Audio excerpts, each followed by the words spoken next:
Hello dear student, अब आज बात करेंगे हम मेगालोब्लास्टिक एनीमिया के बारे में। मेगालोब्लास्टिक एनीमिया किस वजह से होती है, ठीक है, उसके सिम्टम्स क्या होते हैं, उसका डायग्नोसिस क्या होता है और उसका ट्रीटमेंट क्या होता है बहुत शॉर्ट नोट्स में पढ़ेंगे, ठीक है। तो सबसे पहले मेगालोब्लास्टिक एनीमिया के बारे में मैं नॉर्मल बता दूं, ये रही इसकी डिफिनेशन और मैं इजीली बता दूं आपको ताकि आपको अच्छे समझ में आए। जो मेगालोब्लास्टिक एनीमिया होती है वो किसकी डिफिशियंसी से होती है, तो वो होती है विटामिन B12 और फोलिक एसिड की। जब डिफिशियंसी आपके ब्लड में हो जाती है, आपकी बॉडी में हो जाती है, तो उस केस में आपको मेगालोब्लास्टिक एनीमिया हो जाती है। किन किन वजह से होती है, एक तो जब आपका विटामिन B12 और फोलिक एसिड की डिफिशियंसी आपकी बॉडी में हो जाती है, तो उस केस में आपको मेगालोब्लास्टिक एनीमिया हो जाती है। तो ये इसकी डिफिनेशन है, a megaloblast is a large nucleated erythrocytes with delayed and abnormal nuclear maturation. Pernicious anaemia is a type of megaloblastic anaemia associated with vitamin B12 deficiency. Vitamin B12 की deficiency से आपको मेगालोब्लास्टिक एनीमिया होती है। एक short में अगर देखें definition तो क्या बोल सकते हैं, और करके इसलिए मैंने लिख दिया है, less intake of vitamin B12 and folic acid red bone marrow produces abnormal RBCs। तो जो आप बॉडी में इनटेक कर रहे हैं विटामिन B12 और फोलिक एसिड, उसकी मात्रा आप बहुत कम अगर इनटेक कर रहे हैं तो उस केस में आपको क्या हो जाएगा, मेगालोब्लास्टिक एनीमिया हो जाएगी। जहाँ पे आपकी विटामिन B12 और फोलिक एसिड की डिफिशियंसी आएगी, उस केस में आपको मेगालोब्लास्टिक एनीमिया हो जाएगी। अब इसके बाद बात कर लेते हैं कि आपको कॉज क्या क्या होते हैं, ठीक है। इसी का थोड़ा सा पार्ट लंबा हो जाता है, बाकी सारा कुछ यही रहता है, उसमें भी यही आपको बताया गया होता है कि फोलिक एसिड और विटामिन B12 की कमी से जो होता है, लेकिन उसका कॉजेज़ की डिफिनेशन वगैरह सारा लिखवाते हैं। अब बात कर लेते हैं हम कॉजेज़ की, ठीक है। तो कॉज देख लीजिए, normal gastric mucosa secretes substance called intrinsic factors necessary for absorption of vitamin B12 ileum. If a defect exist in gastric mucosa, intrinsic factors may not be secreted and orally ingested B12 not absorbed, ठीक है। जैसे कि आप body में intake कर रहे हैं, vitamin B12 ले रहे हैं, लेकिन फोलिक एसिड भी ले रहे हैं, बट केस क्या बन जाता है, जब जो आपका गैस्ट्रिक म्यूकोसा है सिक्रीट कर रहा है क्या, इंट्रिंसिक फैक्टर्स, ठीक है। ये नेसेसरी होता है किसके लिए, B12 एब्जॉर्प्शन के लिए, ठीक है। लेकिन ये क्या होता है, इसमें कुछ चेंजेस आ जाते हैं जिसकी वजह से क्या होता है, जो विटामिन B12 है वो आपकी गैस्ट्रिक म्यूकोसा से एब्जॉर्ब नहीं होता, ठीक है, आपके स्टमक से एब्जॉर्ब नहीं होता। उस केस में क्या होता है, आपको मेगालोब्लास्टिक एनीमिया हो जाता है, ठीक है। क्योंकि ये क्या हो जाता है, इंट्रिंसिक जो फैक्टर्स होता है ये क्या हो जाता है, डिफेक्ट आ जाता है इसमें, जिसकी वजह से क्या होता है, may not be secreted and orally ingested B12 not absorb, ठीक है। आप ओरली भी अगर कोई विटामिन B12 ले रहे हैं तो क्या होगा, स्टमक से एब्जॉर्ब नहीं होगा, ठीक है। और भी जो है मेगालोब्लास्टिक एनीमिया होने के कॉज हैं। और दूसरा कॉज क्या होता है, some drug interfere with vitamin B12 absorption, ठीक है। कुछ ड्रग्स ऐसी होती हैं जो इंटरफेयर करती हैं विटामिन B12 के एब्जॉर्प्शन में, ठीक है, जिसकी वजह से विटामिन B12 का एब्जॉर्प्शन नहीं हो पाता। तो कौन कौन सी ड्रग हैं जिनको लेने से क्या होता है, जो आपका विटामिन B12 है वो एब्जॉर्ब नहीं हो पाता, उसमें डिफेक्ट्स आ जाते हैं, ठीक है।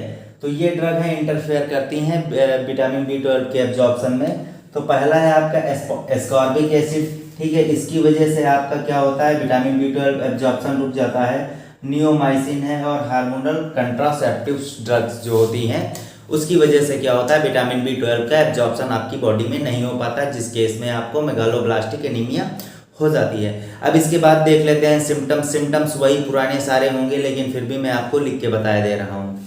अब बात कर लेते हैं सिम्टम्स की। सिम्टम्स ज़्यादातर सारे कॉमन्स होते हैं, ठीक है। कुछ चेंजेस जो होते हैं पर्टिकुलर कोई एक ऐसी डिजीज़ में होते हैं जो चेंज होते हैं, बाकी ज़्यादातर सिम्टम्स आपके कम से कम 70% जो होते हैं कॉमन होते हैं, ठीक है, इसमें मैंने कुछ चेंजेस कर दिया है, बाकी आप सारे याद कर लीजिएगा, कोई दिक्कत नहीं है।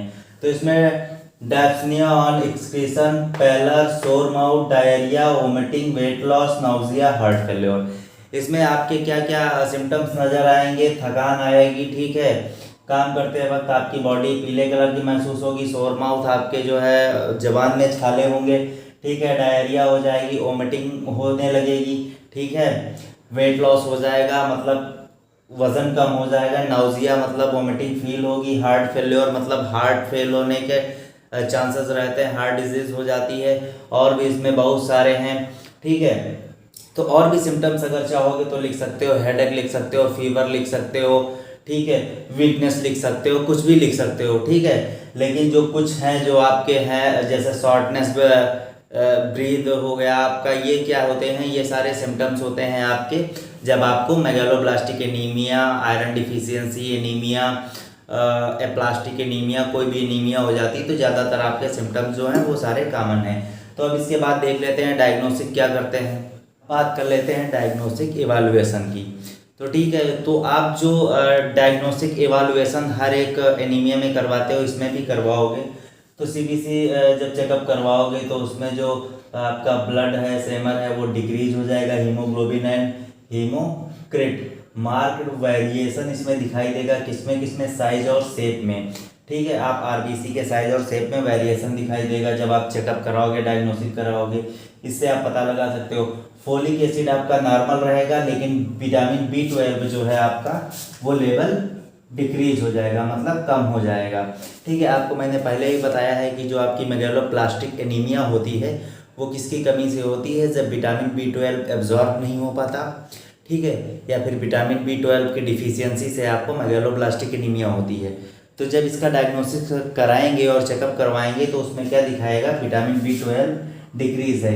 इट मीन्स आपको क्या है? मेगालोब्लास्टिक एनीमिया है, ठीक है। और एक टेस्ट और करवाएंगे, कौन करवाएंगे? Schilling test. Schilling test 24 hours में यूरिन के माध्यम से कराया जाता है, सीलिंग टेस्ट करवाएंगे, ठीक है। इससे भी आइडेंटिफाई करा सकते हैं कि जो है इसमें क्या होता है सीलिंग टेस्ट में, कि आपने जितनी विटामिन B12 इनटेक किया और फोलिक एसिड, और वो कितना बाहर निकल रहा है, आपने इनटेक कितना किया और उसने बाहर रिलीज कितना किया, प्रोड्यूस कितना किया, उससे क्या करते हैं? उससे भी आइडेंटिफाई करते हैं। अब इसके बाद कर लेते हैं ट्रीटमेंट की। तो अब देख लेते हैं ट्रीटमेंट। तो अब देख लेते हैं इसका जो है ट्रीटमेंट, मैनेजमेंट आप कैसे करेंगे आपको अगर मेगालोब्लास्टिक एनीमिया हो जाएगी। आपको पता है कि आपके जब विटामिन B12 की कमी हो जाती है तो आप क्या करते हो? डॉक्टर के पास जाते हो, तो डॉक्टर क्या करता है? आपको इंजेक्शन देता है, ठीक है। और उस इंजेक्शन पे जो साल्ट होता है वो लिखा होता है, अगर देखोगे, मिथाइलकोबैलामिन, साइनोकोबैलामिन और आपका हाइड्रोक्सकोबैलामिन, ठीक है। तो ये क्या होते हैं? ये साल्ट्स होते हैं, इससे पता लगा सकते हैं कि आप ये विटामिन B12 का इंजेक्शन है। तो ज़्यादातर नेसेसरी होता है, डॉक्टर क्या करते हैं? ये आपको IM देते हैं। IM मतलब होता है इंट्रामस्कुलर। इंट्रामस्कुलर आपको इंजेक्शन देते हैं, इंजेक्ट कराते हैं आपकी बॉडी में, ठीक है। हर 1 महीने पे, जब तक कि आपको दिक्कत है तब तक आप हर मंथ इसको लगाएंगे। एक बार लगवाने के बाद आपको 15 से 20 दिन का गैप किया जाता है, लेकिन अगर नॉर्मल किया जाए जिससे कोई इफेक्ट नहीं पड़ता। ज़्यादातर लोग तो 15-15 दिन पे विटामिन B12 का इंजेक्शन लगवा लेते हैं, लेकिन जो है जनरली अगर देखा जाए तो 1 मंथ पे लगना चाहिए, ठीक है। और इसमें कौन कौन से आपके साल्ट होंगे? हाइड्रोक्साकोबैलामिन, साइनोकोबैलामिन, जो कि क्या होते हैं? विटामिन B12 के लिए यूज़ किए जाते हैं। अगर आपकी बॉडी में विटामिन B12 की डिफिशियंसी है, कमी है, जिसकी वजह से आपको मेगालोब्लास्टिक एनीमिया हो रही है, तो उस केस में आप क्या करेंगे? ट्रीटमेंट देंगे साइनोकोबैलामिन का। विटामिन B12 कहाँ से इंजेक्ट करवाएंगे? डॉक्टर के माध्यम से इंजेक्ट करवाएंगे। किसमें? IM, इंट्रामस्कुलर इंजेक्शन लगवाएंगे, जो कि हर मंथ आप लगवा सकते हैं। तो आपने देख लिया मेगालोब्लास्टिक एनीमिया क्या होता है, उसका कॉजेज देख लिया, उसके सिम्टम्स देख लिए, उसके डायग्नोसिस देख लिए और उसका ट्रीटमेंट देख लिया। अब इसके बाद जो है नेक्स्ट वीडियो में नेक्स्ट डिजीज डिफिशियंसी के बारे में बात करेंगे। Okay, thank you guys.